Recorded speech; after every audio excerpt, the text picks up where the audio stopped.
เป็นเกาะป้องปกศาสตร์ลาวย้ำอีมันมาอาวีตุ้มกันเข้าทุกสุดเผ่ากอดคอสู้ตายอาจารย์ลานสาจานิยามเป็นของเราของคนลาวจนต่อไปก็ต่อเวลากับเมืองกันไว้ความจิตใจความสามัคคี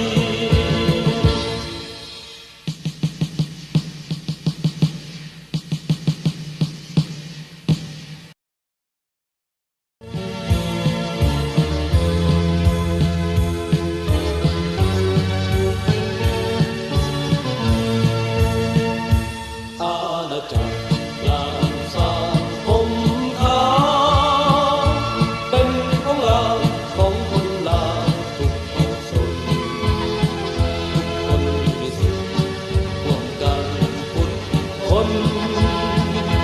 ทุกเผ่าชนมีสิทธิ์คิดคนกันเมื่อศาสตร์บุญเกิดความสับสนเราทุกคนต้องกุมลุมเข้าสู่กันทำเอาเกิดกันแลกกันเพื่อสร้างสรรค์ประเทศของเราองค์แห่งใจองค์แห่งใจเป็นอันดีรวมเป็นเกี่ยวเป็นเกาะป้องปกศาสตร์ลาว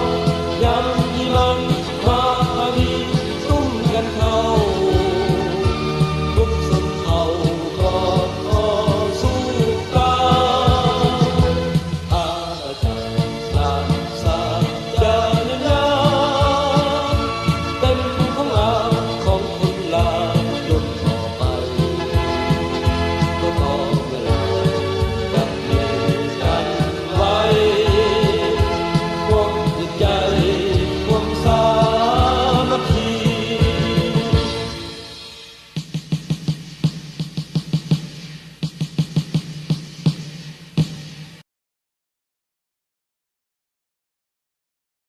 ศาสตร์ลาวตั้งแต่เดิมมาคือสื่อสารอยู่ในอาเซียน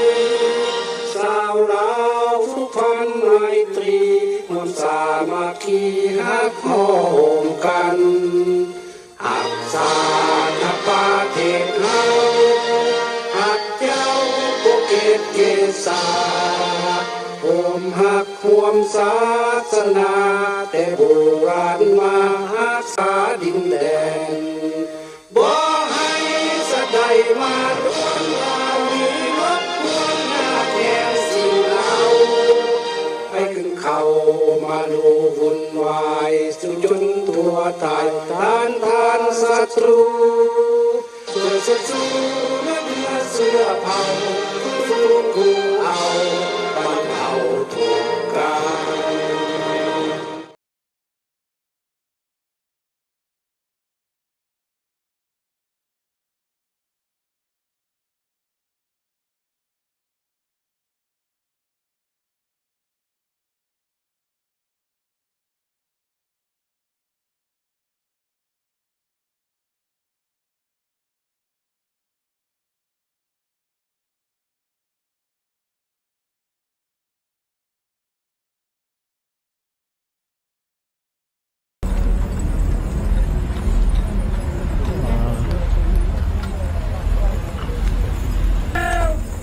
จะตู้จะกีนะเขาคนเธอเจตนอเจย่อเลยเท่าล้อหล่อนะล้อบัดตองหล่ออ้อทุนหนึ่งนะย่ออ้อทุนหนึ่งว่าเท่าล้อหล่อเที่ยเนี่ยที่เราโจโจชาโซนอเที่ยแล้วมาอ้อไปตู่จะหนอชื่อคนเรื่องเราสะดุกนอตาเลยเจย่อได้หัวนอยอเดินนักร้อนเลยตลอดหัวนอ nó cho nhiệt chỉ cái tên mình trả sẽ để tua cho nó ta họ cho nó sẽ trong cơn của tua sai lo ở rộng cơ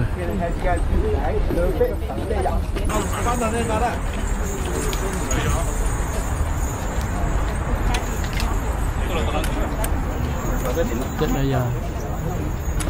chỉ cái nhiệt lo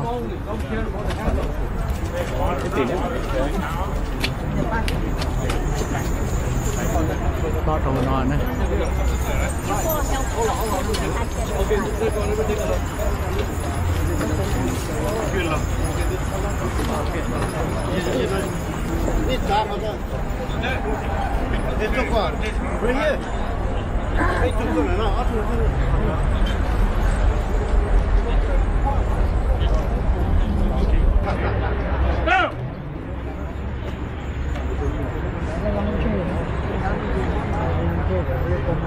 Văn Thầy Gia out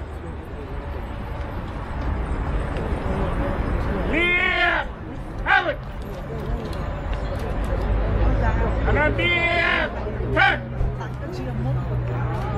out out Bantu Lukasun Sanat Tuban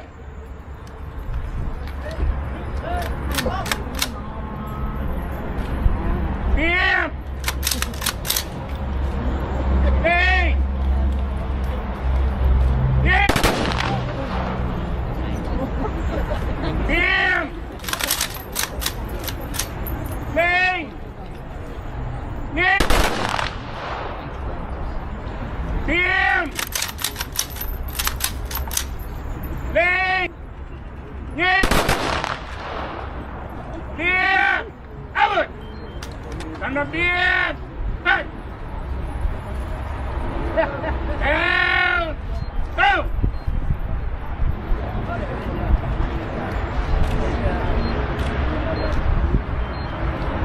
Sáng kê sông sa can Can Văn Thầy Gia out!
Out!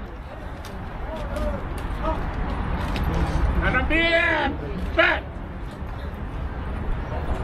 Down! Go!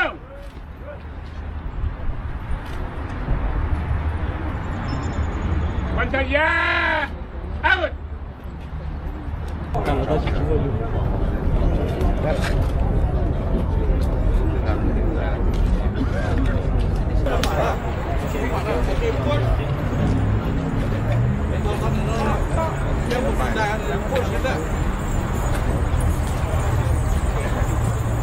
Okay, good.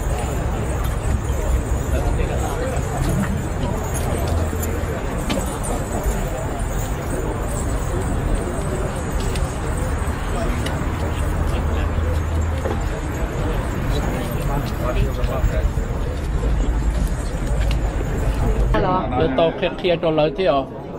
nó giờ lo vật giống đi chế nên tìm mẹ đua đây không chỉ mới cho đồ nó để nó giờ好多苦啊！你啊，知道落到啦啦，有幫機見一出啦，你擺啫啦。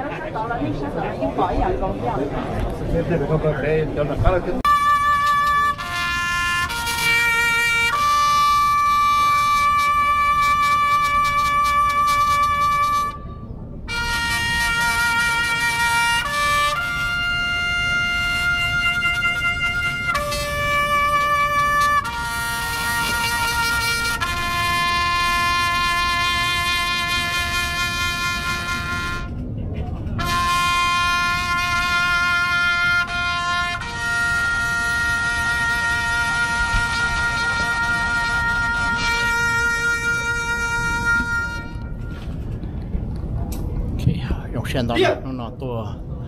对不对老把总是的了解道理够啥个叫做好吧从一种เนี่ย种子种นอ种ชื้อเจ้ามั่วมั่งหมอใช่เด้อกูลงไป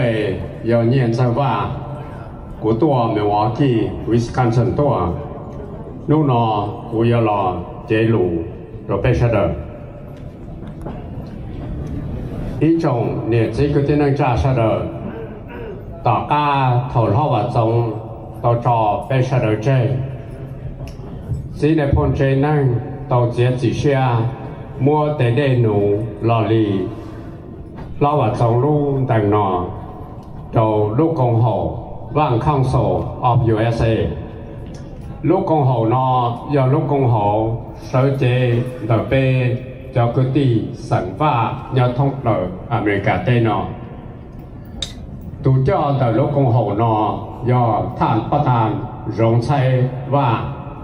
ยอดินเตอกูท้าเจ้าท่านประธานรงชัยก็ละหาเป็นเราลูกอุตเปชเดอร์ท้าเจ้าประธานรงชัยโนโนยอยนงกุเปโยกุตีโมเกจงมัวยายวียาไปดูรองไทยจอแต่ไปเจตนาต่อจอไปสุดเจยาเลยนะเป็นทะเลบางขอไม่สุดเลยต้องดูไปบางก็ทำแบบสองหรือบางหรือสองกูรู้ไปหัวรองเชยอดจะเซ็งวิสคอนซินกูยังจีหาได้จินตอได้ใช่ไหมกูยอดทำเป็นจีซูไปจอรายการหาแต่รุ่นเต็งเลยยังหมดเลยจังวันนี้เรากูว่าจอไปจอไทยจอกูดูจอทหารจอเราจอชื่อคือไม่ใช่แค่ต่อสีใจสียงตัวดูไปใช้ก็ทำแบบสองรุ่นเต็งนู่นนอจอรัวทีนอนู่นนอคือยาโน่ไฟเดย์นอจียาเปยาลูปีก็ทำแบบสองรุ่นเต็งสิเลเปยโมนู่นนอจียาเกโอตั้งโอโคโอกันเกใจปิกียาโน่คือเปยโมเกใจต่อก็ทำแบบสองเต็มพงเตยือเต็มหนอนเต็มจื้อเต็มจะเราเจ้าวัวสุดท้ายตัวโมอีเลงอีลูลุช่างเดือดรู้ยังคงยังโผล่หาตัวเธอเจตัวนี้ไอ้ยังได้ไปอยู่บ้างไม่สุดท้ายจากการตรวจหรอเขาเลยได้โนซันเดย์เจียนุ่งคือเป้อหัวหัวยานุ่งเกณฑ์กิจจังเกณฑ์เช่นกิจเจในพระธรรมจงจอเกณฑ์กิจจังจีหาหมกพ่อลังเล่าใหญ่ยี่หยุดลัง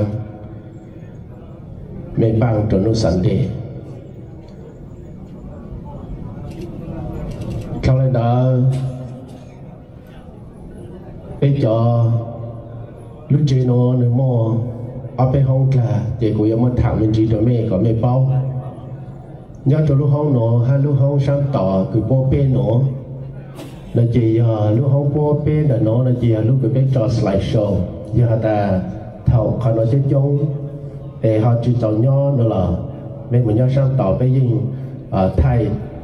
ตั้งจีชื่อสีแต่หนอจะยิงไม่ยิงปุ่มแต่เขาในได้จีลูกห้องช่างต่อเต้ต่อจีลูกห้องคือเป้một khẩu chọn nhau lô cái này cái trang họ muốn nhau thẳng bể ở xì lô họ muốn xin cháu ít ra mà lấy trả ăn được tao nó họ không cần cầu tỏ ú là chỉ là không cứ bé vô mua nó sù nó mò để chỉ là nhau không cần cầu tỏ để khai lên nó trở về là bao có mẹ bao hay là cho không nó bé xì lấy chăng giờ đây đang cũng cho nó hạ bé luôn lên nó xứ จะชาแต่ไม่ยังดูเป็นย่อนุ่มถัดมาเถิดนุ่มอะไรแต่ละหานุ่มไม่ยังดูต้นดูเป้ยังใช้ยงเขียนยันนอสุดตรงให้ไม่ทุกจานช่างไปยังกับจานจีเยอะจีหัวจังดอก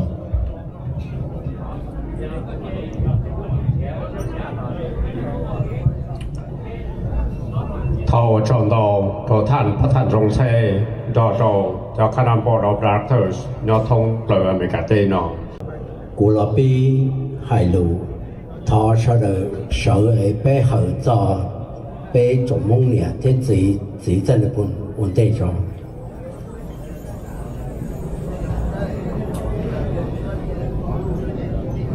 OK， 我中到。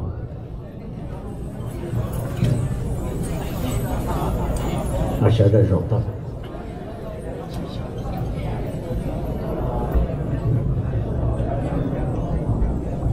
一种嘅電影就喺度，只係就好多咗，有拿就煮，有將拿就話，就講好老 veteran， กูอยากดูชเกลาให้รู้ต่างหน้าเสนพลครอบครัวเลยอย่าไปจะไม่ต้องมีหยอนู่นนอไปครอบครัวจงเชื่อให้เตียนี่ส่วนหลังจากเดินเจจะเนี่ยจะรู้รัดเป็นโซดาเนาะซึ่งเราอย่ารู้รอใจเนาะสุดชัวรู้รัดนี่จีเกียรีนี่จะรู้จอเจนคนใจนั่งเราอย่าไปจะไม่ต้องมีหยอนี่จะพงเงียพงเสียกันในรู้ชื่อเหรอจังแจ้งมัวเมงหมอตอนต่อ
被他打电话人呢有在到啊，是我带不了多少个地，这就发几多呢？ อีเพลนจะหลอดซอตัวเขาเนี่ยเนาะว่าเป้ยตลอดตัวเต็นท่าหนึ่งว่าอีโจเทียเขาจะน้อยจะเขาว่าในตัวใช้เป็นมงนะนะเดี๋ยวกูจะเป็นมันจนโดดลงเนาะเดี๋ยวนอนจะจะตุ๊ดเลยอยากกูตุ๊ดเถาว่าตอนถ่ายแล้วว่าเก๋ยังเดียวว่าตอนนี้เขาเนี่ยเราใจต่อว่าหัวไตอีตุ๊ดเส้นซื้อเดี๋ยวเจนหัวไตตัวนะอย่ามาสาเจยังยาลอนเตอหัวไตหรอซึ่งแต่เตี้ยนี่จริงๆตัวกูจะน่าใช้ไม่กว่ากูว่าก็อีขอตัวนี้ใช้ซิเลย我走了จะละ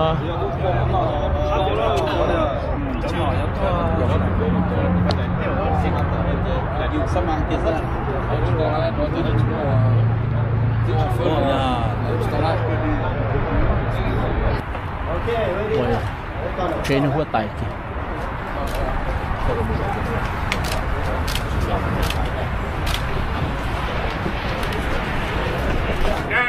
ขอน้ำหน่อยก็เก็บกันเยอะเรานั้นแล้วก็เรามาเพียงเท่านี้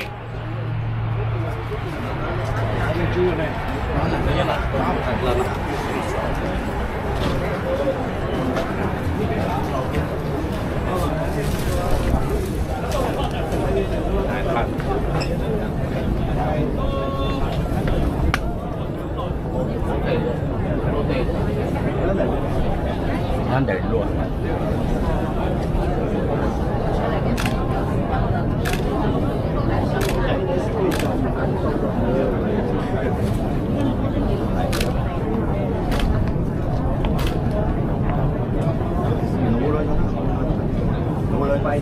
前辈是来山重要，山重在到 the Prince Region. Let us rise and welcome the Prince Region.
The reach of Chairman Radzong's dedication extended to the highest level, always honoring the history and heritage of his homeland.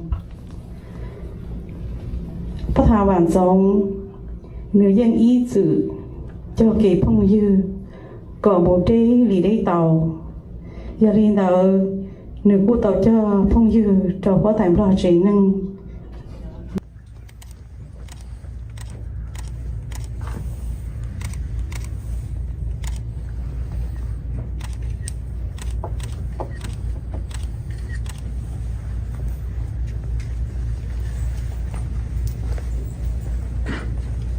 ถือข้าพเจ้าในนามผู้สำเร็จราชการแผ่นดินตามพระเนตรประกันของพระบาทสมเด็จพระเจ้ามหาชีวิตลาวพร้อมกับประชาชนลาวทุกๆเผ่าข้อแสดงความเศร้าสลดใจเป็นอย่างที่สุดในการสูญเสียท่านว่าจงหวังเป็นบุตรชายผู้ที่ซ่องของท่านปัญญานรประโมกนายพลวังเปล่าผู้มีชื่อเสียงผู้หนึ่งในการป้องกันพระราชอาณาจักรลาวต่อการหุบหางของคอมมิวนิสต์ท่านว่าจงหวังได้เข้าร่วมต่อสู้กับบิดาตลอดมาหลังจากฝ่ายคอมมิวนิสต์ได้ยึดอำนาจในปี1975ท่านว่าจงหวังก็ได้อพยพเอาตัวรอดเหมือนกับประชาชนลาวทุกๆเผ่าหลายแสนคนที่บ่ยอมรับอยู่ภายใต้ลัทธิเผด็จการคอมมิวนิสต์แล้วมาตั้งถิ่นฐานอยู่ในสหรัฐอเมริกาท่านว่าจงหวังเป็นผู้มีการศึกษาสูงโดยเฉพาะวิชาทางทหารท่านได้เข้าเรียนในมหาวิทยาลัยทหารชั้นสูงที่สหรัฐอเมริกาซินสต็อกตัน Military Academy และ The United States Military Academy at West Point หลังจากท่านพญานรประโมกนายพลวังเปล่าได้เสียชีวิตแล้วในวันที่6 มกราคม 2011ท่านว่าจงหวังได้สืบต่อนโยบายการต่อสู้ของผู้เป็นบิดาทางด้านสังคมท่านบ่ได้ลดละและนำช่วยเหลือผู้มีความต้องการอยากให้ทุกคนดำเนินชีวิตให้เหมาะสมในสังคมอเมริกาทางด้านการเมืองท่านแห่งมีกิจกรรมหลายท่านมีนโยบายโฮมลาวเพื่อสันติภาพสิริภาพและฟื้นฟูชาติท่านได้ถูกเลือกตั้งเป็นประธานสภาโฮมลาวเพื่อสันติภาพสิริภาพและฟื้นฟูชาติสาขาอเมริกา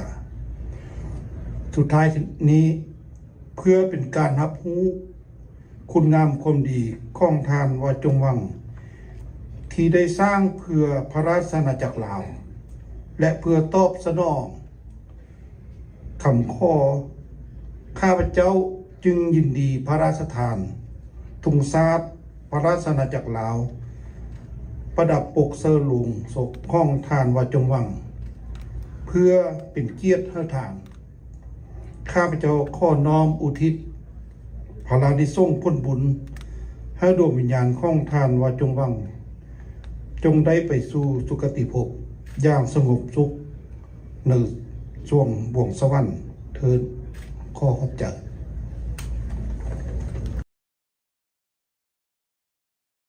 Good morning, good afternoon, Your Royal Highnesses, Your Excellencies, distinguished guests, ladies and gentlemen. As aforementioned by my brother Francois, today's memorial service of our late brother Vatong, we are honored by the presence of the Lao royal family, headed by His Royal Highness Crown Prince Sulivong Savang, Regent of the Lao royal family of the Million Elephants and White Parasol of the Kingdom of Laos. The loyalty and friendship of our late father, General Vang Pao, and the late venerated King, His Majesty Si Savang Vatana of the Kingdom of Laos, has always been strong, unwavering, and solid. With Your Royal Highness Crown Prince Sulivong Savang and the Lao royal family's attendance today at our late brother's funeral, we thank you from the bottom of our hearts, and we reaffirm to Your Royal Highness, the Crown Prince, and the entire Lao royal family the continuity of this special friendship between our family and the Lao Royal family for many years to come. The family of the late General Vang Pao is deeply honored and blessed by your presence and invite your Royal Highness Crown Prince Sulivong Savang, Regent of the Lao Royal family of the Million Elephants and White Parasol of the Kingdom of Laos to make your remarks at this time. Khotsen Gyalfa Sai Sulivong Savang. Your Royal Highnesses, Your Excellencies, distinguished guests, ladies and gentlemen. As aforementioned by my brother Francois, today's memorial service of our late brother Vatong, we are honored by the presence of the Lao Royal family, headed by His Royal Highness Crown Prince Sulivong Savang, Regent of the Lao Royal family of the Million Elephants and White Parasol of the Kingdom of Laos. The loyalty and friendship of our late father, General Vang Pao, and the late venerated King, His Majesty Si Savang Vatana of the Kingdom of Laos has always been strong, unwavering, and solid. With Your Royal Highness Crown Prince Sulivong Savang and the Lao Royal family's attendance today at our late brother's funeral, we thank you from the bottom of our hearts, and we reaffirm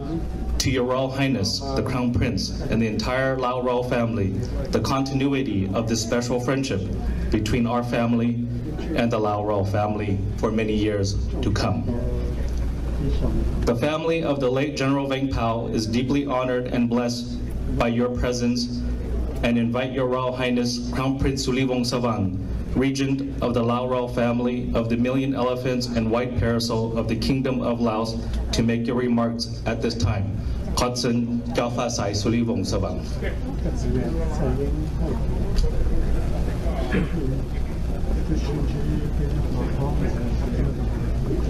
是的，大家顺足。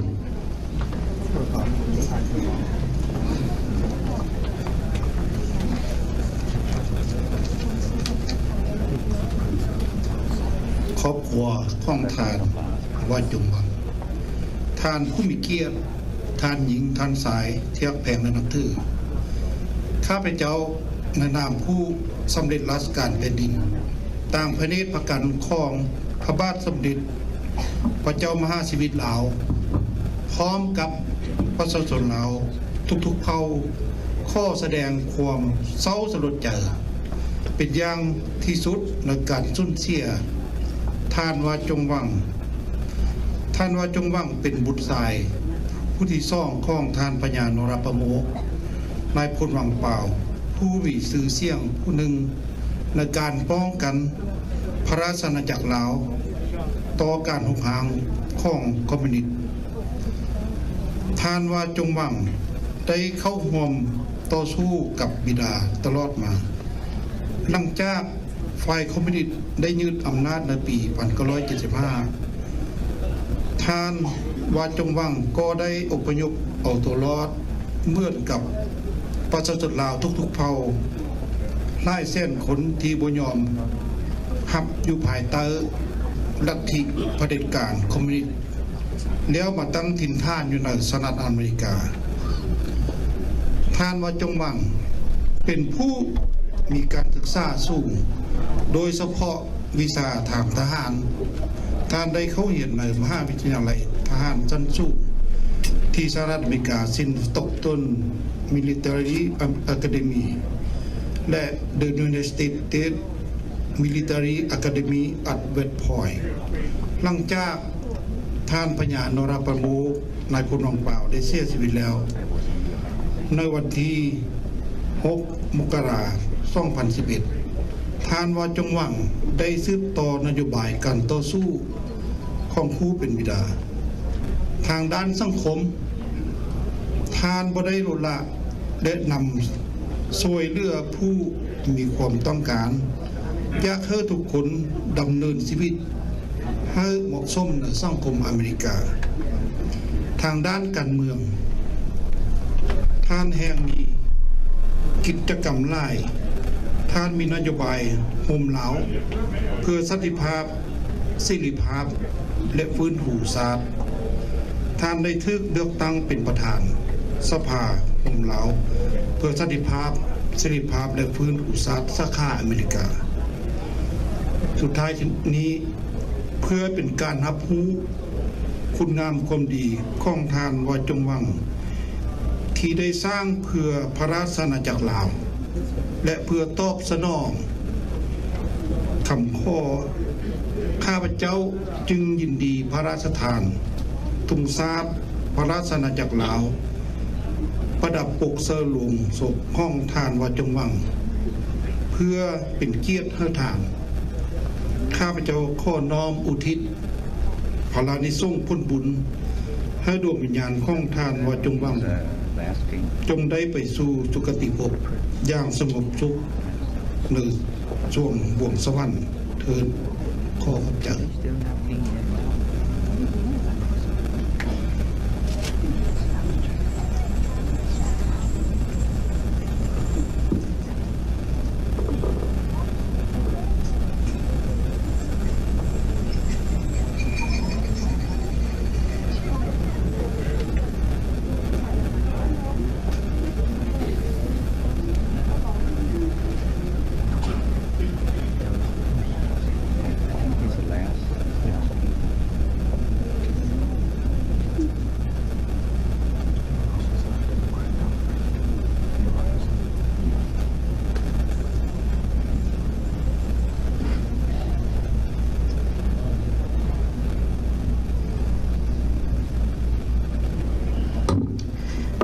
被是的柔道ส่วนจีนนะโมไปกุ้งไอ้ตัวขวาชื่อเซ็งสลินกูตัวนี้เราเนาะเนี่ยกูยอมมาโมเจเทียนเนาะเจยลินดาไปยอมโมรู้เสียเนาะโมหนึ่งจะหล่ออินเซอร์เลยยังไม่จะหล่อจีนจะหอมเนาะไปสักกันเลยฮะไปละล้วนได้เนี่ยโมเจ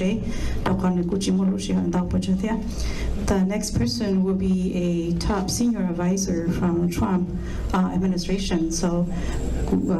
I'd like to invite Nia Kaula introduce him.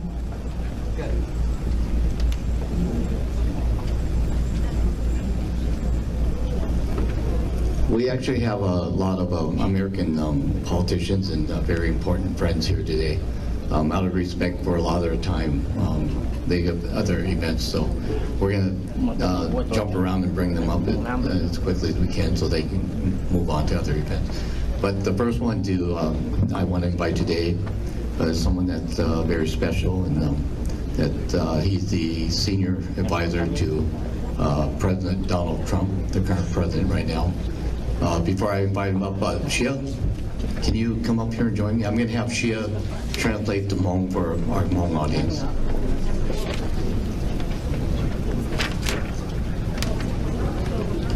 Taylor, can you come up too? This is Taylor Rom. He's the senior advisor to President Trump.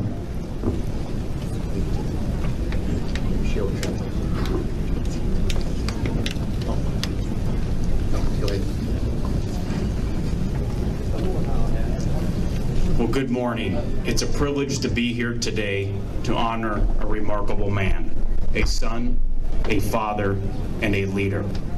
I want to start by recognizing members of the Royal Lao family and also recognize the Vang Council of the USA. It's an honor to speak on this solemn occasion, not only because of my work for President Donald Trump,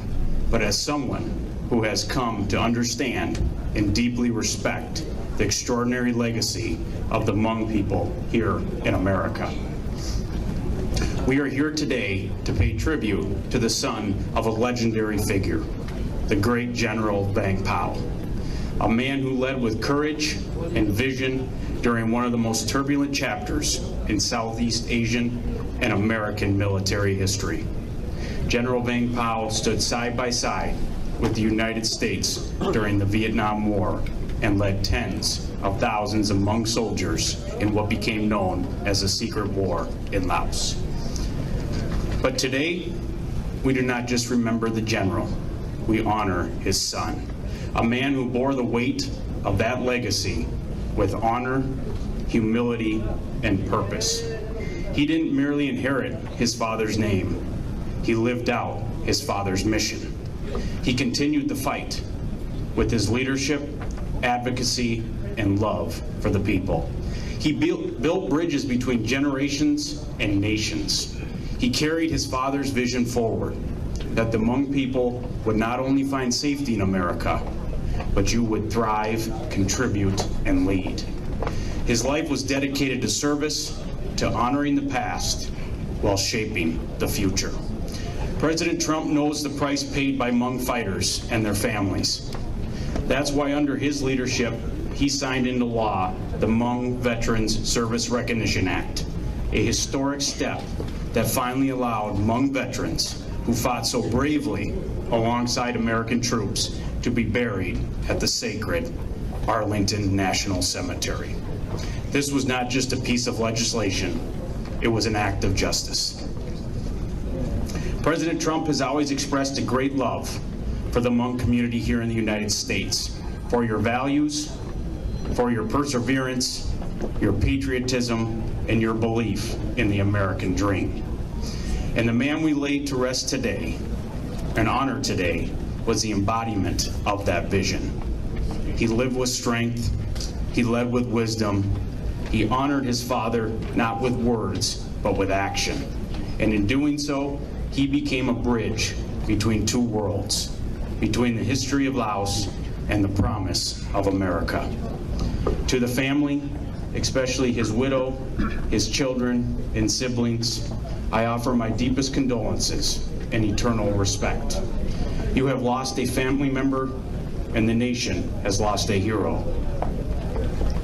And yet his story, like his father's, will not fade. It lives on with his family, his community, and the legacy of freedom he helped secure for future generations. Let us remember him not only with sorrow, but with pride. And let us recommit ourselves to preserving the memory of men like him and of General Vang Pao, whose sacrifices and leadership have shaped both Hmong and American history. A special thank you to all the leaders of the Hmong Veterans Organization and elected leaders here in Minnesota for all the work you do. I know President Trump always supports and respects our veterans. May God bless this son of a warrior, a husband, father, and leader. May God comfort his family, and may God forever bless the Hmong community and the United States of America.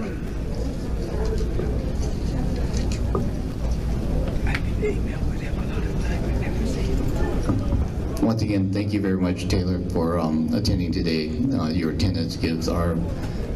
family great honor and also comforts us. Next.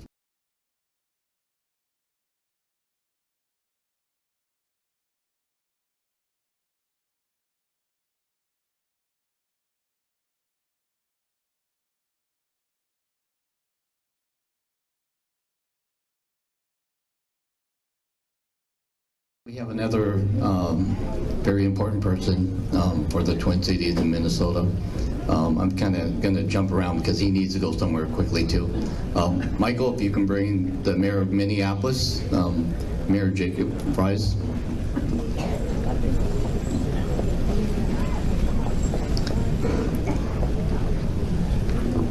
As you all know, Mayor Fries has been a good friend and supporter of the Hmong community in the Twin Cities. He's done many good things for the community and supported the community and started a lot of programs. And Mayor, we're honored by your presence.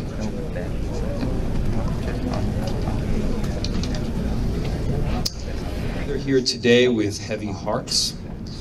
to mourn the passing of a beloved son, a husband, a father, a community leader, and a friend of mine, Wah Chong Vang. To Mrs. Vang and to your 5 beautiful children.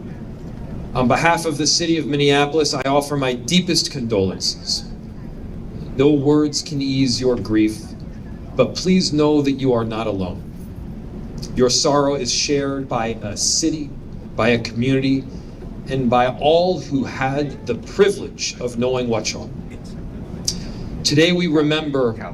not only a man of deep integrity, of quiet strength,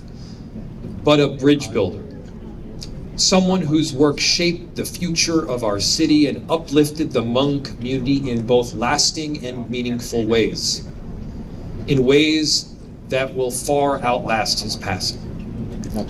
Wachung dedicated himself to the betterment of others. He was selfless. He worked with passion and purpose to ensure the Hmong community had a seat at the table, advocating for affordable housing, community safety, economic inclusion, solutions to homelessness. In every room he entered, he brought a clarity of vision. That vision was rooted in compassion and justice. He didn't just speak for his community, he empowered it. His leadership left a mark on Minneapolis, and it will be a mark that will never be forgotten. It was also Wachung who presented me with all illustration of his remarkable life, the extraordinary account of his father, the legendary General Vang Pao, a book and a legacy that still sits right in my office, prominently displayed. In doing so, he reminded all of us the sacrifices made by the Hmong people, the deep patriotism that we share, their indomitable spirit, their unwavering fight for freedom, and their historic alliance with the United States during the Vietnam War. The gift of that book was more than a gesture. It was a call to remembrance and to respect. A powerful story of identity, courage, and resilience. The kind of resilience that we need more than ever, and especially right now. Wachung honored his father's legacy not only in word, but in deed. He built on that legacy with humility and heart, and in doing so, became a leader in his own right. His absence to our city will be deeply felt. His absence as a friend of mine, I will feel forever. To Wachung's family, may you find strength in the love that surrounds you and peace in the legacy he leaves behind. Thank you, Wachung. Thank you for your service. Thank you for your leadership. Thank you for believing in this city and the power of community. May you rest in peace.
รองเสด็จเจ้าฟ้าทรายวงสว่างพร้อมพระชายาพร้อมด้วยองค์ราชทายาทเจ้านุภาสายทองพรหมวงศาแสดงความหักแพงและนับถือแขกผู้มีเกียรติท่านยิ่งสันทรายท่านพี่น้องลาวมุ่งที่รวมชาติทั้งหลายข้าพเจ้าสื่อผู้เขียวขาวจนทันตั้งหน้าขององค์การ LCPD ทั่วสหรัฐอเมริกาขึ้นมากราบสดุดีขององค์การต่อการจากไปของท่านพันเอกวาจงวัง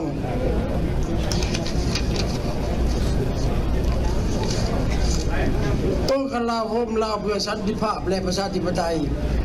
ลาว Coalition for Peace and Democracy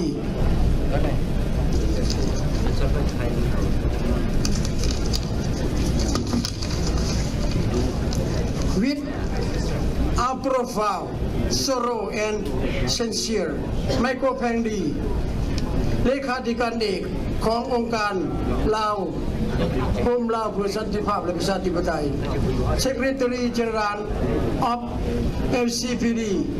and the core team below จรานชุดใจวงสวรรค์ Honorable Advisor Mr. Vishnu Khampuy President of LPD Mr. Wanlang Khamsuk Chairman of ADL USA Mrs. Rajani Buapha Itawong President of Lao Lansa Melbourne Australia Mrs. Lily Lifung Chairwoman of SEA Monitor of Human Rights and Justice เครือบคำดวงพยัญชนะ LCPD Admin Office Team Leader and Director of Global Lao Diaspora Communication and All Inclusive Global LCPD Team Member บทสรุปดีของพลสปต่อการจากไปของประธานวาจงวังองค์การโฮมลาวพลสป LCPD พร้อมด้วยสมาชิกและคณะกรรมการบริหารเขาแบ่งเอาความโศกเศร้าโศกานีน้ำทานและคณะกรรมการบริหารสมาชิกของสภาโฮมลาวสันติภาพเสรีภาพคอนแทรคชั่นและครอบครัวที่สูญเสียประธานวาจงวังที่จากโลกวัฏสงสารไปอย่างบ่มีวันกลับรับบ่มีวันตื่นมาแล้วคนดวงวิญญาณของฐานเป็นแสง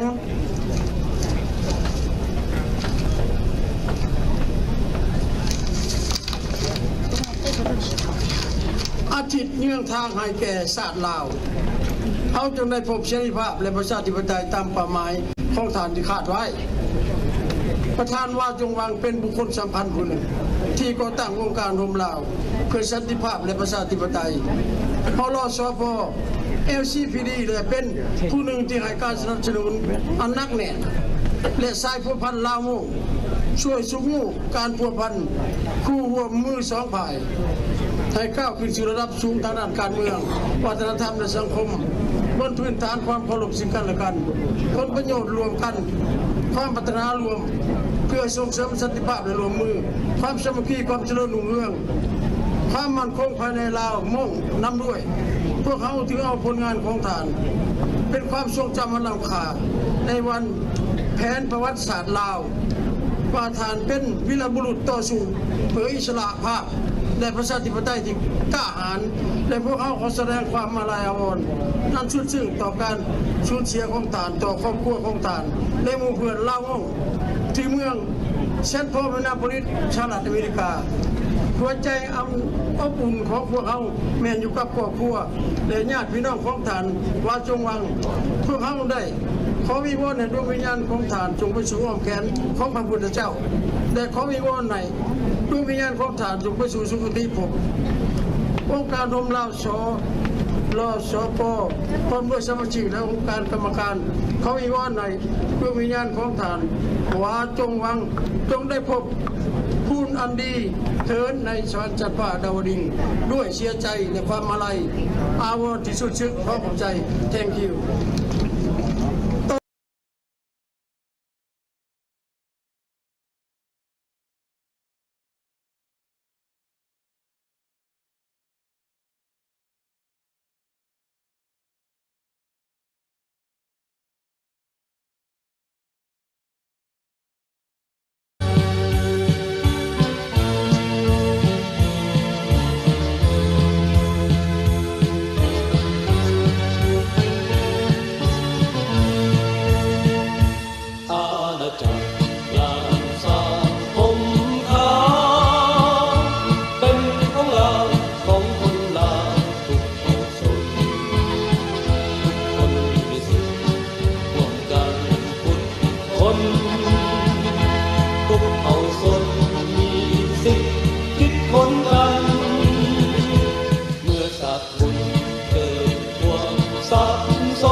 ขอนอบน้อมและกราบไหว้ถึงดวงวิญญาณบรรพบุรุษเราที่ได้ล่วงลันไปจงมาปกปักรักษาเอาประเทศชาติเฮานี่คืนมาซะให้เป็นประเทศของคนลาวของประชาชนลาวที่มีเอกราชมีเขตน้ำเดินดินครบถ้วนมีขนบธรรมเนียมของประเพณีลาวอันแท้จริงและก็ให้ปกครองโดยประชาชนลาวผู้ที่มีความโปร่งใสขอแสดงความเคารพนับถือคณะทีมงานข่าวสารขององค์การร่วมลาวเพื่อสันติภาพและประชาธิปไตยซึ่งนำโดยท่านเลขาธิการเอกท่านไมโครแพงดีและก็ท่านรองเลขาธิการเอกอยู่ประเทศออสเตรเลียก็ได้แก่ยายคำแพวรัฐมนีและก็อยู่ทางนอร์ทแคโรไลนาสหรัฐอเมริกาก็ได้แก่ยายจันทรีมณีวันซึ่งเป็นที่ปรึกษาของพันธมิตรเพื่อประชาธิปไตยในลาว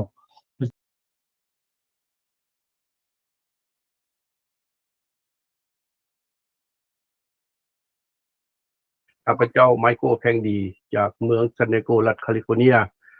มื้อนี้พวกเขาก็ก่อนจะเข้ารายการนี่พวกเขาอยากขอ ข่าวประชาสัมพันธ์อันนึงพวกเขาก็มื้อนี้เป็นมื้อที่ว่าเดือน10วันที่10ปี2025ทางอเมริกาแล้วก็พวกเขาก็แม่นว่าได้สูญเสียบุคคลสำคัญในการต่อสู้ของพวกเขาก็คือท่านวังจงท่านวังจงก็เป็นสมาชิกอันนึงจากองค์การร่วมลาวเพื่อสันติภาพและประชาธิปไตยพวกเขาแล้วก็มื้อนี้เป็นมื้อทรงสการของท่านแล้วก็พวกเขาก็ได้มีผู้ตั้งหน้าแล้วก็ได้ไปร่วมจำนวนหนึ่งแล้วก็พร้อมนี้เขาเห็นว่าท่านวังจงเป็นบุคคลสำคัญที่สุดในการต่อสู้เรียกงานเชียงบ่าเชียงไรและก็พร้อมผลงานต่างๆในองค์การของร่วมลาวเพื่อสันติภาพและประชาธิปไตยพร้อมนี้พวกเขาขอแสดงความเท่าทุนใจมานำครอบครัวแล้วก็ให้วิญญาณของท่านไปที่สงบสุขแล้วพวกเขาจะจดจำผลงานและวิญญาณต่างๆของท่านที่ผ่านมาโดยที่บ่มีวันลืมขอขอบใจ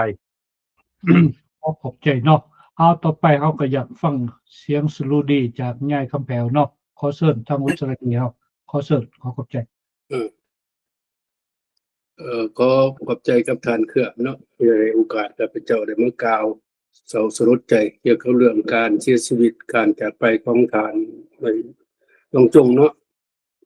ก่อนอื่นหมดข้าพเจ้าในนามครอบครัวและในนามองค์การโฮมลาว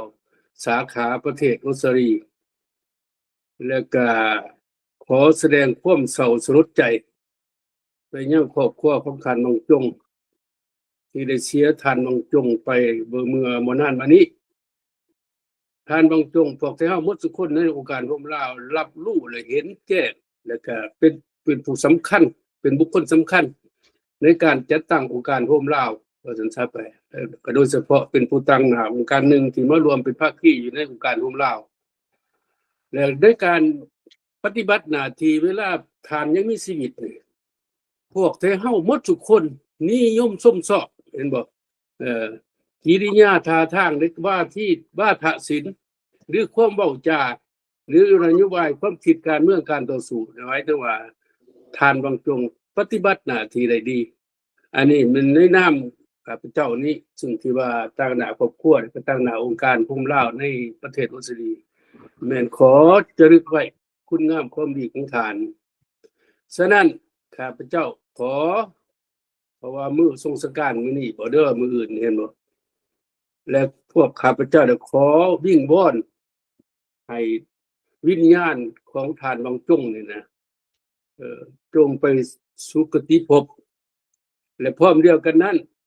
ถ้าชาติหน้ามีจริงก็อยากให้ท่านบางจงกลับเกิดมาเป็นคนลาวนำกันเพื่อจะได้สืบต่อการต่อสู้ระบบอาธรรมอยู่ในลาวถ้ายังชาตินี้ยังบ่ชนะชาติหน้าสิสู้ต่อว่าซั่นซะไปอันนี้ข้าพเจ้าว่าจังซั่นเป็นหยังข้าพเจ้าจึงว่าจังซั่นข้าพเจ้ายอมน้ำใจเสียสละของทางบางจงในทั้งที่ท่านยังมีชีวิตอยู่นะมีความเสียสละแท้ๆทั้งจริงต ต่อสู้กับศัตรูว่าสันสัตว์เห็นบ่อย่างจริงจังแล้วก็บ่ได้ลดละเห็นบ่อันนี้ข้าพเจ้าขอฝากความคิดฮอดคิดถึงครอบครัวของท่านวงจงแล้วก็ขอให้วงจงให้แม่นหยังให้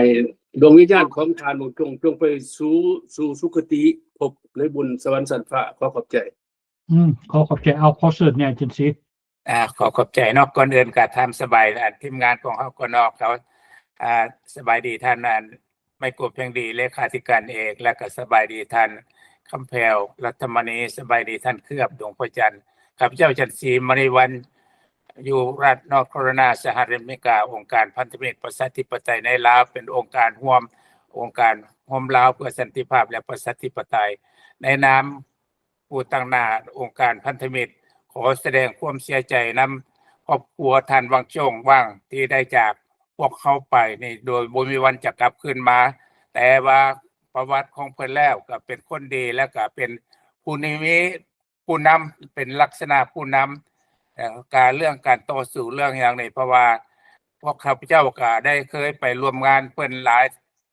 เทื่ออยู่แต่ว่าไปขึ้นงานเรื่องการต่อสู้ระบบคอมมิวนิสต์กับประชาธิปไตยมันเกิดอยู่ในประเทศลาวของเฮานี่พวกเฮาก็ได้พร้อมกันต่อสู้ว่าพวกท่านวังจงเป็นคนสำคัญของการต่อสู้เพื่อสันติภาพแปลว่า 100% เต็มแล้วข้าพเจ้านับถือแสดงความนับถือและฮักแพงแสดงความดีใจที่ว่าพวกเขาได้ร่วมงานเพิ่นแต่ว่าแสดงความเสียใจที่ท่านจากไปพวกเขาโดยว่าพวกเขายังบ่สำเร็จทั้งการต่อสู้เทื่อถ้าขอท่านวังจงมีจากไปแล้วก็ขอให้ท่านไปที่ดีสมสุขแล้วก็พวกเขาองค์การต่อสู้ต่างๆนั่นจะระลึกถึงคุณงามความดีของท่านขอให้ท่านไป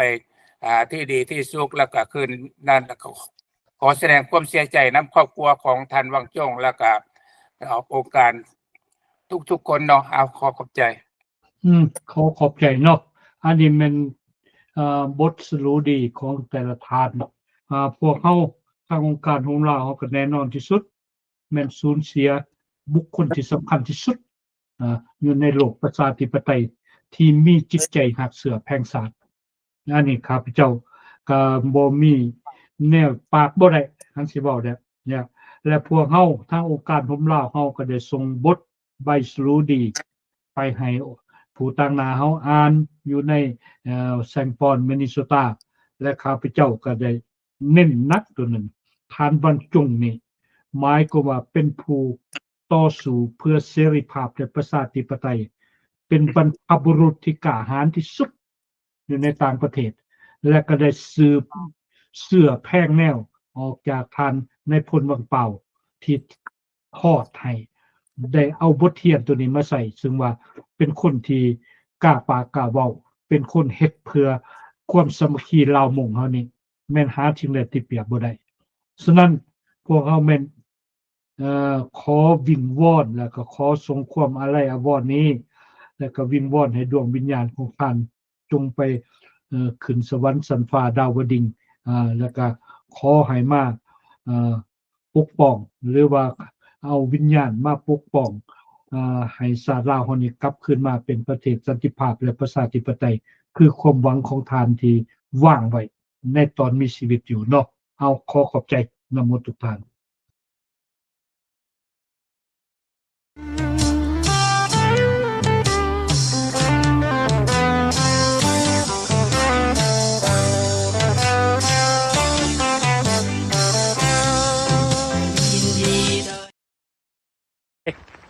อากาศดีหลายมื้อนี้ที่แรกคือดินแดน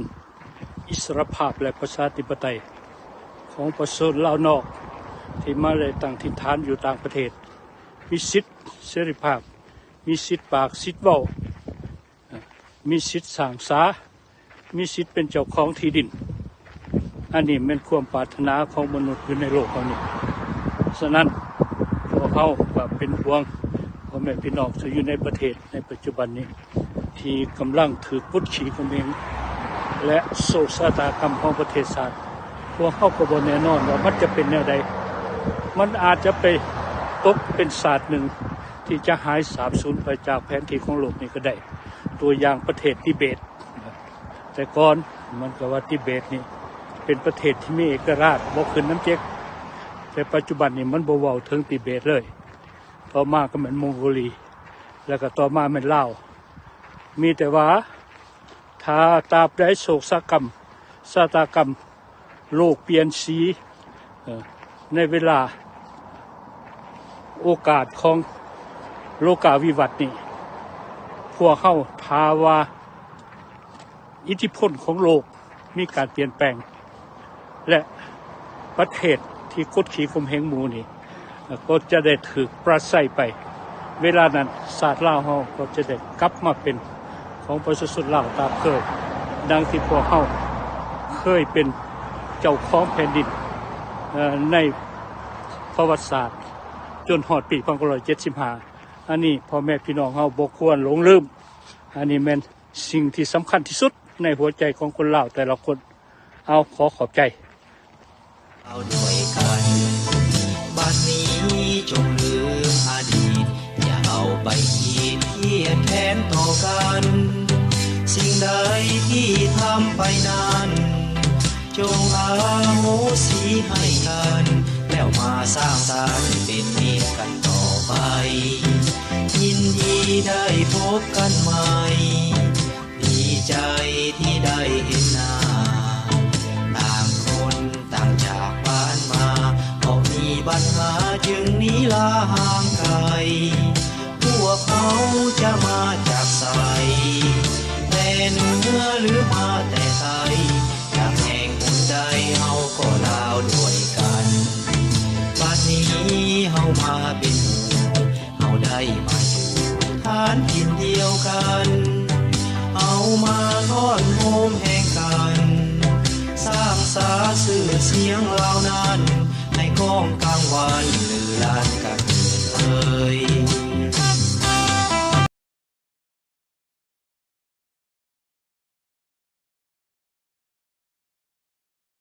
ในที่หักและนับถืออีกทีหนึ่งข้าพเจ้ามีความภาคภูมิใจออกมาส่งข่าวหาพ่อแม่พี่น้องให้พ่อแม่พี่น้องที่มาตั้งถิ่นฐานอยู่ต่างประเทศ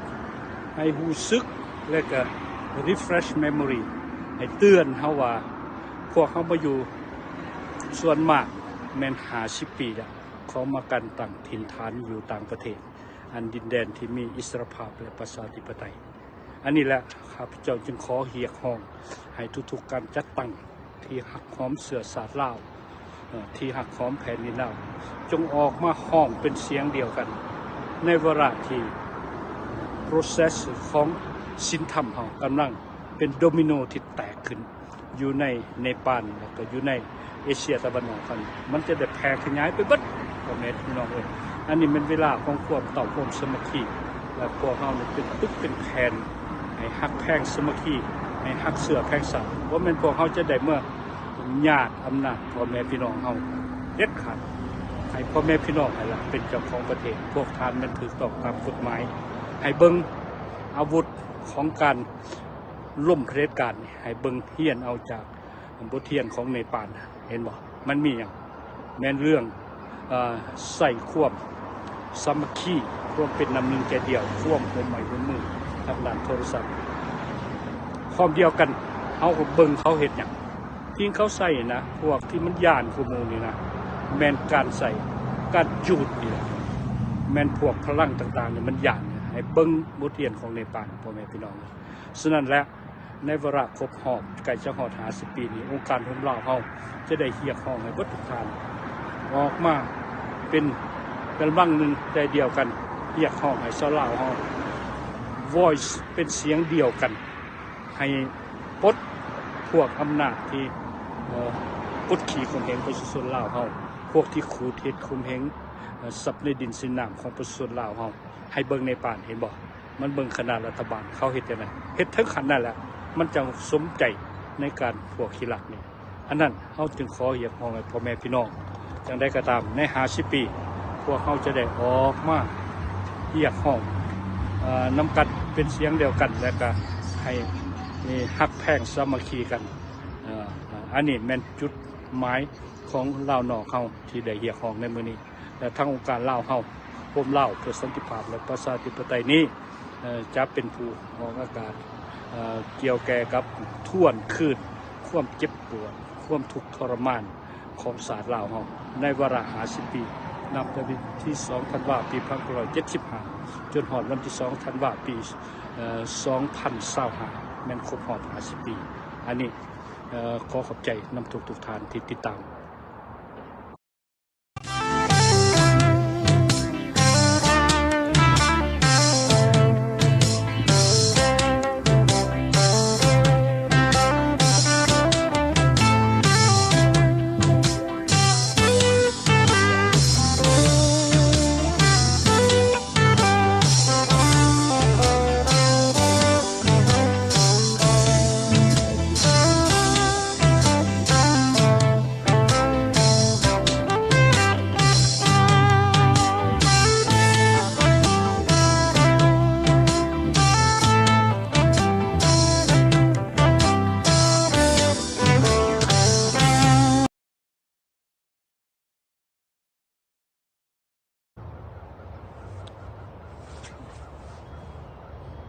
สบายดีเพื่อนเราที่ฮักนับถืออีกทีนึงเนาะเอามาติดตามรายการชีวิตคนลาวนี่อยู่ในต่างแดนที่มีเสรีภาพมีอิสรภาพมีประชาธิปไตยมีสิทธิ์ปากเว้าขีดเขียนมีสิทธิ์เป็นเจ้าของดินดอนตอนยาอันนี้เป็นความภาคภูมิใจของคนลาวเฮาหมดทุกคนอันนี้พวกข้าพเจ้าในเวลา50ปีของการเสียบ้านเสียเมืองที่ปกครองโดยพรรคเดียวนี้ข้าพเจ้าขอสรรเสริญลาวนอกของที่เป็นไม่เป็นมือหรือว่าเป็นแกนสารอันหนึ่งให้แก่ชาวลาวของที่ทนทุกข์ทรมานอยู่ในประเทศเราเวลานี้คือข้าพเจ้าได้เว้าเรื่องโดมิโนของศีลธรรมของศีลหาเฮานี่ที่เพิ่นกำลังขยายไปทั่วโลกแล้วให้เข้าใจว่าเรื่องที่เกิดอยู่ในป่านี่แม่นหยัง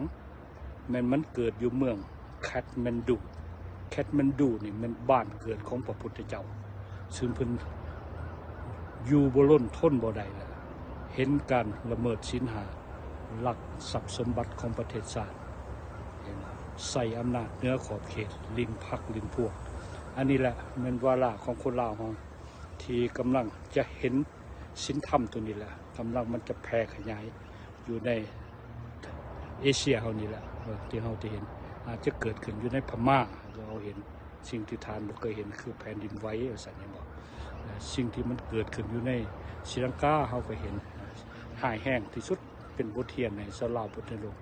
มันเกิดอยู่ในเนปาลนี่อันนี้แหละเป็นอิทธิพลของศาสนาเฮาซึ่งเพิ่นว่าได้ขยายไปสู่บ้านพ่อเมืองแม่เฮาก็คือประเทศลาวเฮานี่อันนี้ศีลธรรมตัวนี้ก็ต้องไปควบคุมปกป้องชาวลาวของมันทุกคนเนาะอันนี้อีกคือนึงครับเจ้าขอขอบใจชีวิตชาวลาวในต่างแดนขอขอบใจยินดีได้พบกันใหม่ดีใจที่ได้เห็นหน้าต่างคนต่างจากบ้านมาเพราะมีปัญหาจึงหนีลาห่างไกลพวกเขาจะมาจากไสแต่เหนือหรือมาแต่ไสจากแห่งหนใดเฮาก็ลาวด้วยกันป่านนี้เฮามาเป็นเฮาได้มาอยู่ฐานถิ่นเดียวกันเฮามาทอดโฮมแห่งกันสร้างสาชื่อเสียงลาวนั้นให้ก้องกลางวันลือล้านกันเถิดเอ่ยให้ก้องกลางวันลือล้านกันเถิดเอ่ย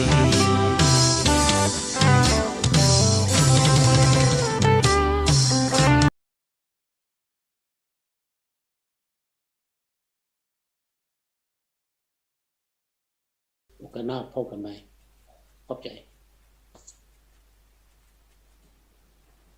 ขอขอบใจเนาะที่ว่าได้มีโอกาสได้มาออกความคิดความเห็นน ก่อนอื่นขอแสดงความรักแกล้งมายังพี่น้องความสะอาดอยู่ในประเทศลาวและก็อยู่ทั่วโลกเด็ดมันก็เป็นคือฐานที่กล่าวไปเพราะว่าอันนี้มันเป็นความจริงที่ว่าบ่มีใครจะปฏิเสธได้ก็เห็นกันอยู่ทุกมือคันสิเว้าแล้วเพราะว่าพี่น้องลาวเฮานะและประเทศชาติลาวเฮาในปัจจุบันอยู่ในฐานลำบากที่สุดบ่ว่าแต่ประเทศชาติแต่ประชาชนอยู่ในชาติเบิ่งการอยู่การกินการใช้ชีวิตอยู่ในประเทศของตัวเองเบิดเลยทุกสิ่งทุกอย่างบ่มีอยู่บ่มีกินบ่มีสิทธิ์บ่มีเสียงแม้แต่รัฐบาลก็บ่มีสิทธิ์บ่มีเสียงถึงจะข่มขู่ประชาชนตัวเองก็อย่าตามคำสั่งของฮานอยแต่ผลสุดท้ายตัวก็เป็นหุ่นคือท่านว่านะท่านผู้กล่าวไปเมื่อกี้รับใช้เขาซื่อๆเฮ็ดหยังบ่ได้เขาจะขายามใดเขาก็ขาได้คือเฮาเห็นเขาขาผ่านมาในสมัยที่เพิ่นโตนเขาป่าอยู่ซ้ำเหนือที่ฟองสลีก็ตึกขาเอิ้นไปฮานอยบ่ได้แต่แจบแต่มวดอิสระแนวนึงขาพอได้เอาลูกมาใส่ต่ออีกคือเฮาเห็นน่ะเพราะเป็นการปกปิดความชั่วหายของเขาเจ้าของระบอบทุกอย่างสิ่งทุกอย่างที่เฮาเห็นอยู่ในบ้านเฮาน่ะที่ว่าเป็นลักษณะของศาสตร์ลาวถูกทำลายจนเกลี้ยงในปัจจุบันนี้นะบ่ว่าด้านภาษาวัฒนธรรมศาสนาทุกสิ่งทุกอย่างเขาก็เอามาใส่เอามาทำลายทิ่มบางอันคือศาสนาเอามาใส่สวยใส่รับใส่พักเห็นบ่รับใส่การทำความชั่วของผู้ปกครองประเทศที่เป็นหุ่นให้ต่างชาติก็คือจักรพรรดิท้องถิ่นแก้วแดงระบอบนี้มีแต่ให้ความหวังแก่ประชาชนล้มๆแรงๆคือเฮาเห็นนั่นตั้งกันขึ้นมาเว้าอยู่ในสภาแต่ว่าภาคปฏิบัติบ่ได้เฮ็ดหยังคือเก่าแฮงเฮ็ดชั่วขึ้นกว่าเก่าแต่ละมื้อต่อประเทศชาติต่อพี่น้องประชาชนลาวเป็นระบอบจักจั่นระบอบขี้ตัวมาแต่ปี1975 50ปีตัวยังตัวกันอยู่ต่ออยู่ทั้งที่ความจริงถูกเปิดเผยออกมาทั้งข่าวทุกสิ่งทุกอย่างทั้งร้านอินเทอร์เน็ตความจริงออกมาเบิดความขี้ตัวกลับเข้าไปหาตัวเองแล้วก็ยังตัวอยู่แต่ข้าพเจ้ายังเชื่อว่าระบอบนี้นี่ไปบ่รอดเป็นหยังจะว่าซั่นเพราะว่าบ่อนมันสิไปบ่รอดแม่นบ่ไดเฮามาเห็นนำขาลูกขาหลานบ่อยู่ประเทศไทยคือตัวอย่างใหม่ๆนี่เท่าโจเซฟอัครวงศ์ต้นไปฝรั่งก็ยังไปนำไปขาอยู่เห็นบ่การขานี่แปลว่าจะใส่ตามคำสั่งของแก้วแดงความม่วนที่จะใส่เงินคำอย่างหลวงหลายแต่ใส่สิ่งที่เฮาเคยได้ยินสมัยอยู่เมืองลาวว่าหมวดตะกงหมวดตะกงนี่ของแก้วมันหมวดนักสืบสอดแนมหมวดบ่อนทำลายว่าหาหมวดหน่วยสังหารครับเจ้าได้ยินใหม่ๆออกมานี่เฮาก็ได้ยินว่ามื้อนี้ว่านี่แปลว่าสิ่งที่เฮารู้จักในปัจจุบันนี้แม้นแต่นี่มันนักหนาที่สุดนี่มันใส่หมวดแก้วออกมาในนามนักท่องเที่ยวแล้วมาติดต่อกับหมวดอันนั้นลาวนอกที่ว่าพัวพันกับภาครัฐสิที่เที่ยวไปเที่ยวมาระหว่างประเทศเสรีกับสปปลแต่ว่ามีกรณีที่ว่ามีผู้หนึ่งได้ถูกเปิดเผยว่ามีหมู่เป็นแก้วว่าซั่นเว้าภาษาลาวได้แต่นำมาเพื่อจารกรรมคือลักษณะรอบขาคือเท่าโจเซฟจังซี่นะม่วนนี่จะไปในประเทศเสรีต่างๆแล้วก็จะพัวพันกับพวกที่หลายฐานอื่นลาวลีกนะที่ว่าเฮ็ดเวียกให้เขาเจ้าเห็นแก่เงินค้ำหรือผลประโยชน์ส่วนตัวแปลว่าจะม่วนนี่จะให้ความสะดวกได้เป็นผู้ชี้นะเป้าให้แก่หมวดตะกงแก้วทั้งหลายที่ถูกส่งมาอยู่ในประเทศเสรีนี่นะเพื่อทำลายผู้ที่ว่าเอาความจริงออกมาเปิดเผยให้ลูกให้หลานรู้จักว่าบ้านเมืองมันจิบหายแล้วได้นี่ม่วนนี่ได้ทำลายศาสตร์ได้ซอโกงศาสตร์ปุ้นศาสตร์ทุกสิ่งทุกอย่างเขาอยากว่าย่านตกอำนาจแต่ข้าพเจ้าเชื่อว่าถ้าว่าไผเฮ็ดบ่ดีผลกรรมมันก็จะออกมาในสิ่งที่บ่ดีสิ่งที่เขาทำไปมันเป็นผลคือพระพุทธเจ้าเพิ่นสอนนั่นแหละ อย่ารู้จักปัจจุบันให้เบิ่งอดีตอย่ารู้จักอนาคตให้เบิ่งปัจจุบันอันนี้เนี่ยว่าปัจจุบันนี้เจ้าเฮ็ดหยังเดี๋ยวนี้ภาครัฐเจ้าเฮ็ดหยังเจ้าเฮ็ดหยังกับประเทศชาติกับประชาชนคันว่านักเขียนฝรั่งเศสนักเขียนสังคมนิยมคือท่านซังซารูโซของศตวรรษที่18เพิ่นยังเขียนออกมาเพิ่นยังเว้าว่าผู้ใดที่ใช้กำลังยึดเอาอำนาจนั่นน่ะฆ่าผู้ฆ่าคนก่อนสิได้อำนาจมาแต่ก็ยังปกครองด้วยกำลังนั่นน่ะจะต้องถูกประชาชนมื้อนึงประชาชนจะต้องลุกขึ้นมาใช้กำลังที่หลายกว่ากำลังที่เขาใช้กับประชาชนอีกเป็น10เท่าเพื่อทำลายระบอบนี้ให้ฉิบหายออกไปครับเจ้ามาเห็นตัวอย่างอิหร่านกับอิสราเอลในปัจจุบันนี่นะตีกันนี่นะเปิดสงครามกันนี่ข้าพเจ้าว่ามื้อนึงจะต้องเกิดอยู่ในเขตอาเซียอาคเนย์เฮาแล้วมื้อนั้นพวกที่ว่าที่มีสันดานหรือว่ามีนิสัยเผด็จการปกครองประเทศชาตินี่นะหุ้นชาติตัวเองนี่นะฆ่าพี่น้องประชาชนตัวเองคนลาวเชื้อชาติเดียวกันนี่นะจะอยู่บ่ดนข้าพเจ้าว่าข้าพเจ้าคิดว่าอยู่ในอิหร่านก็คงจะมีกลุ่มที่บ่มักระบอบนะเขาจะต้องจัดตั้งนำพากันไปเรียบร้อยแล้วเตรียมว่ามื้อใดระบอบนี้อ่อนแอปั๊บจะต้องถูกทำลายลงข้าพเจ้าก็เชื่อแน่ว่าอยู่ในสปปลก็จะเป็นแบบเดียวกันจะบ่ต่างหยังเพราะข้าพเจ้าเชื่อว่าอยู่ในประเทศลาวในสปปลยังมีคนลาวอย่างหลายดวงหลายที่ยังมีความรักชาติรักบ้านรักเมืองเห็นความจริงเห็นความชั่วร้ายที่จะเกิดขึ้นกับประเทศชาติของตัวเองคือทานเพิ่นกล่าวไปจะกลายเป็นเผ่าหนึ่งของเวียดนามไปแบบพี่น้องอยู่12จูไตหรือว่าภาคกลางภาคใต้เวียดนามอันนี้นี่มันจะเกิดขึ้นกับเมืองลาวแล้วถ้าว่าบ่มีไผรักมีความรักชาติปกป้องประเทศชาติไว้ก็จะต้องเสียไปประเทศชาติข้าพเจ้าเชื่อในว่าลูกหลานมีสติปัญญาพอที่จะคิดออกว่าสภาพการเป็นแนวใดอยู่ในประเทศเฮาในปัจจุบันนี้ถึงเวลาแล้วบ่ที่จะจัดตั้งนำพากันแบบระดับเตรียมไว้เมื่อสถานการณ์เกิดขึ้นให้มันทันเห็นบ่เฮาบ่ฮู้ว่ามื้อนี้จะมีหยังเกิดขึ้นอยู่ในเวียดนามหรือว่าอยู่ในเขมรหรือว่าอยู่ในลาวหรือว่าอยู่ในประเทศในเอเชียที่จะมีผลกระทบมาถึงประเทศลาวอันนี้มันต้องได้คิดเห็นบ่เพราะว่าเดี๋ยวนี้สถานการณ์ของโลกนี่สถานการณ์ของระบอบเผด็จการนี่มันจะเบิดไปมันบ่มีไผดอกสิมักการข่มเหงบีบเต็งเช่นขาเพราะความเป็นมนุษย์นี่ไผก็มีความต้องการอยากอยู่สงบ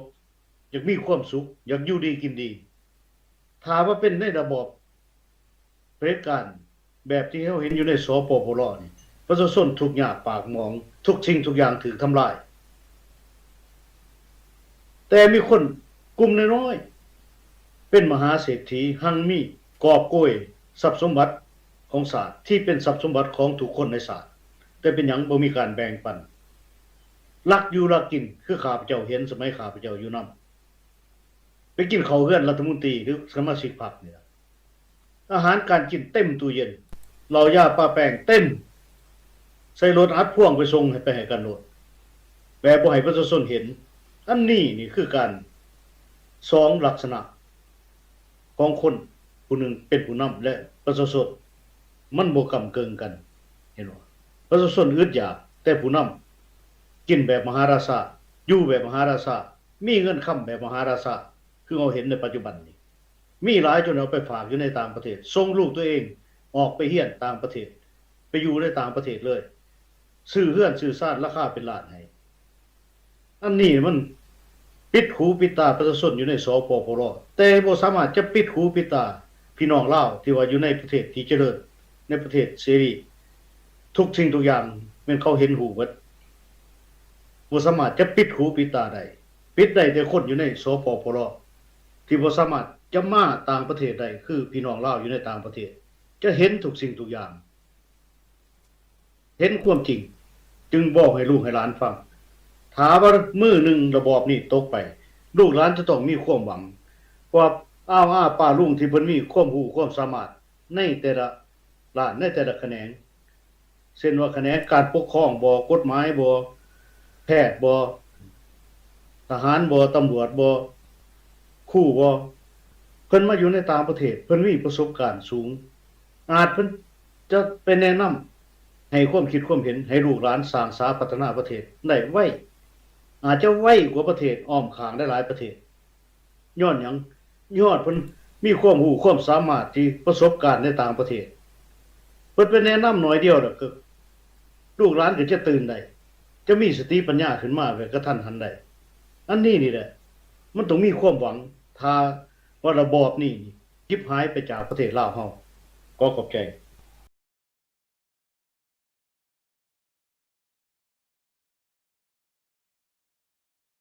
ต่างคนต่างจากบ้านมาเขามีปัญหาจึงหนีลาห่างไกลพวกเขาจะมาจากไสแต่เหนือหรือมาแต่ไกลจากแห่งหุ่นใดเฮาก็ลาวด้วยกันบัดนี้เฮามาเป็นหมู่เฮาได้มาอยู่ฐานถิ่นเดียวกันเฮามาทอดโฮมแห่งกันสร้างสาสื่อเสียงเหล่านั้นให้ก้องกลางวันลือลานกันเอ่ย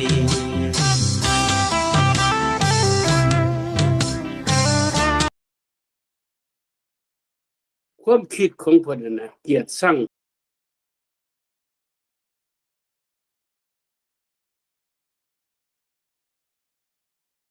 คนลาวเบิ่งนำกันเด้อบ่แม่นนิทานบ่แม่นเรื่องจริงเห็นบ่เดี๋ยวนี้พวกเมียเราเป็นสิงคโปร์น่ะแล้วก็ยังสืบต่อสู่อยู่ว่าเอาลูกผัวข่อยไปทิ่มไว้ไสหายไว้ไสถ้าตายแล้วเขาก็ยังได้กระดูกนะว่าซั่นซะไปเห็นบ่แต่พรรครัฐยังเฮ็ดแบบที่ว่าบ่เอาหูบ่ฟังว่าซั่นซะอันนี้แหละความจริงอยู่เมืองลาวเห็นบ่พี่น้องเฮาคนลาวทั้งประเทศสิอยู่ได้จังได๋กับระบอบแบบนี้นะกับระบอบแบบนี้นะสิอยู่ได้กันจังได๋ถ้าเฮาต้องการความสงบต้องการให้มีความสันติภาพเห็นบ่แต่มาอยู่กับพวกเถื่อนจังซี่น่ะมันสิอยู่ได้จังได๋เห็นบ่พวกเถื่อนพวกนี้มันพวกนี้พวกกำอำนาจอยู่ในเมืองลาวพวกมีปืนพวกมีอาวุธเห็นบ่ฮะคันสิอยู่จังซี่สิอยู่ได้จังได๋เห็นบ่ฮะเป็นหยังการปกครองลาวคนลาวบ่พอ10 ล้านนี่แหละเป็นหยังบ่เฮ็ดให้ประชาชนลาวมีอยู่มีกินเป็นหยังบ่เฮ็ดให้คนลาวมีความสงบเห็นบ่เป็นหยังจะมีการข่มขู่กันเห็นบ่เรื่องช่อราชบังหลวงหั่นช่อมาแต่75ฮอดปัจจุบันยังบ่มีการหยุดเซาถือว่าเป็นประเพณีเห็นบ่ทำบ่นำพวกที่ว่าเพิ่นก็มีอยู่คณะกรรมการกวดการช่อราชบังหลวงแต่ว่าตั้งไผตั้งลูกเฒ่าคำไตเข้าใจบ่นางอีสังเพิ่นฮะเป็นยังมันบ่สั่งกลัวอีพอมันฮะ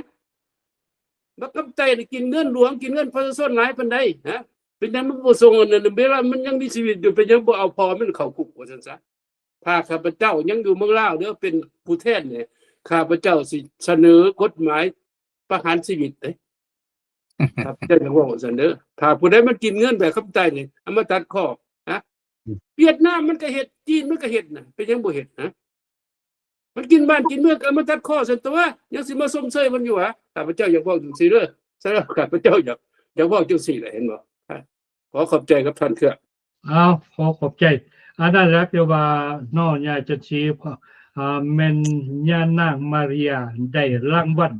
โนเบลไพรส์หรือว่ารางวัลสันติภาพคือยาคำแพรเว้าหั่นแม่นรางวัลตัวนี้เพิ่น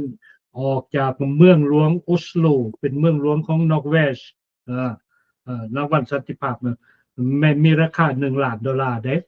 นางนี่ได้รางวัลสันติภาพแล้วเพิ่นก็คือสิแม่นเล่านี่เป็นนักต่อสู้เอาชีวิตเสี่ยงแท้ๆเด้ต่อสู้กับเผด็จการหมอมูดาโรนะว่ากันนี่มันกำอำนาจมา3มีแต่บ่ได้เลือกตั้งเนาะมีแต่เอาหอบบัตรแล้วบ่เลือกตั้งประกาศชนะโดดเห็นบ่บัดนี้อเมริกาถาฟังเบิ่งแต่ว่านางอันนี้ก็มีท่าดีอยู่โนเบลไพรส์แล้วก็สิเอาแต่เงินตามข่าวไปเจ้าเบิ่งตัวมันเป็นรูปสตาตุยนะเป็นรูปแล้วมันตัวเราว่าเราสิไปมอบให้ทานโดนตรัมให้เพิ่นเป็นของขวัญว่าซั่นซะอันนี้แล้วเฮาจะว่าก็เป็นท่าดีเป็นการกำลังและก็เป็นการกำลังให้ทานโดนตรัมคือกัน เฮาก็อยากให้เพิ่นสำเร็จนั่นแหละฐานโดนัลด์ทรัมป์นี่คันอยากสำเร็จนี่เจ้าต้องปฏิบัติมันยังมีโอกาสอยู่เจ้าจะได้รางวัลเหนือกว่าโนเบลไพรส์สิถ้าว่าเจ้าปราบรัสเซียลงในการลุกลานประเทศยูเครนนี่ปราบเผด็จการใหญ่ตัวนี้ลงนี่เบิดโลกนี่ตบมือให้เจ้าโลดนี่แหละข้าพเจ้าเอาขอเชิญญาติสิสรุปละในบรรทายขอบใจท่านเกือบเนาะก็แปลว่าตัวนี้เรื่องโซลาร์บังหลวงเรื่องอย่างนี้ถามว่าประเทศใดที่มีโซลาร์บังหลวงและโซกงประเทศชาตินี่ถ้าว่าเฮ็ดแท้ทำจริงกันประชาชนก็มีสิทธิ์ปากสิทธิ์เว้าสิทธิ์ไล่ก็ตัวอย่างเนาะมันก็มีหลายประเทศผ่านมาแล้วที่เขาเจ้าเฮ็ดแต่ว่าลาวนี่ยังอยากขึ้นมาแต่ว่าอาจจะมีมือใดมือหนึ่งถ้าพบเตรียมพร้อมหรือว่าปุ้มล้มกันเอาจิตเอาใจใส่กันเสียสละอยากให้เป็นคือประเทศอื่นที่ว่าเขาเฮ็ดสร้างคุณงามความดีถ้าว่าอยู่ประเทศใดผู้นำประเทศใดสร้างคุณงามความดีแปลว่าทางโลกสหประชาชาติเขาพวกนั้นเขาเจ้าก็จดจำไว้อยู่ว่าสิได้รางวัลอย่างคือท่านเพื่อกับท่านกระแพร่ว่ามาแต่ว่าคุณงามความดีเจ้าเฮ็ดเพื่อส่วนรวมบ่เสือกชาวโลกนี่ตัวอย่างเนาะคือทำเราเฮ็ดว่าลบล้างหรือว่าเอารัสเซียลงนี่แล้วก็เปลี่ยนแปลงระบบคอมมิวนิสต์กับประชาธิปไตยนี่ถ้าว่าระบอบใดมันจะประชาชนนิยมหลายเจ้ากลับไประบอบนั้นมันก็จึงจะได้คุณงามความดีหลายคือท่านก็แปลว่าถ้าทำได้ถูกหรือว่านั่นก็เราก็สิได้รางวัลคือกันอันนี้เพราะว่าเบิ่งโลกเขาเปลี่ยนแปลงไปแนวใดแต่ว่าปัจจุบันนี่อีกบ่โดนแล้วก็อยากฝากฝังพี่น้องลาวอยู่ภายในประเทศอีกบ่โดนการระบอบเสรีประชาธิปไตยกับระบอบคอมมิวนิสต์นี่มีมือใดมือหนึ่งมันระบอบคอมมิวนิสต์จะสูญหายจากโลกนี้ไปเพราะว่าแต่ละประเทศนั่นก็บ่มีคนมากแล้วก็การเสาลาดบังหลวงการใช้สิทธิ์ใช้อำนาจข่มเหงประชาชนอยู่แต่ละประเทศนี่มันก็พวกเขาก็เห็นมาแล้วหลายประเทศที่ว่าลุกฮือขึ้นพวกคนบ่ดีพวกซอกงกินบ้านกินเมืองกินประเทศชาตินี่มันเขาเที่ยวกับมีหลายประเทศแล้วลุกขึ้นมาอยากให้ขอคนลาวอยู่ภายในประเทศอันนี้มีจิตมีใจเบิ่งประเทศที่ว่าเขาเฮ็ดแนวใด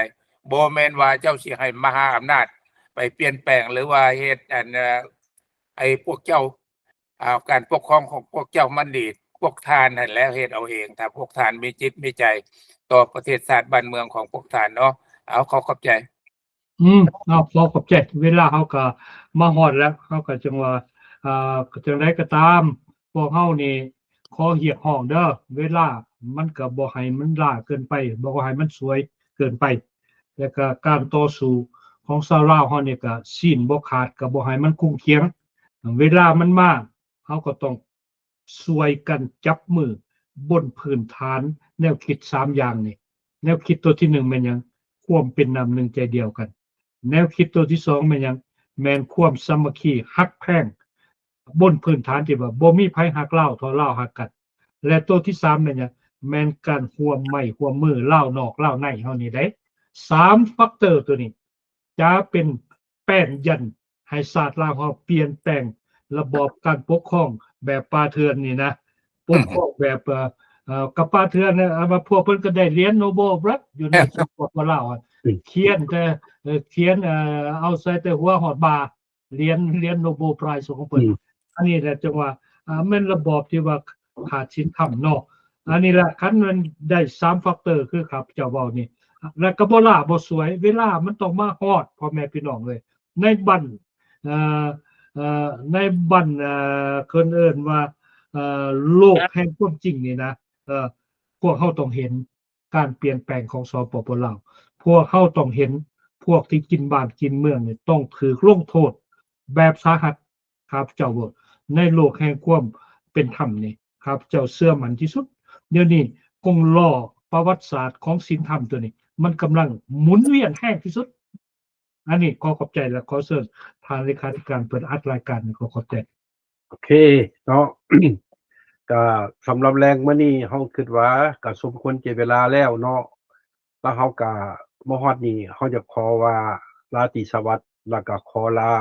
พ่อแม่พี่น้องลาวที่ติดตามรายการพวกเขาแล้วก็ขอลาทุกท่านในทีมงานของพวกเขาทำแรงมื้อนี้มาฮอดนี่จะขอลาราตรีสวัสดิ์เนาะพ่อกัน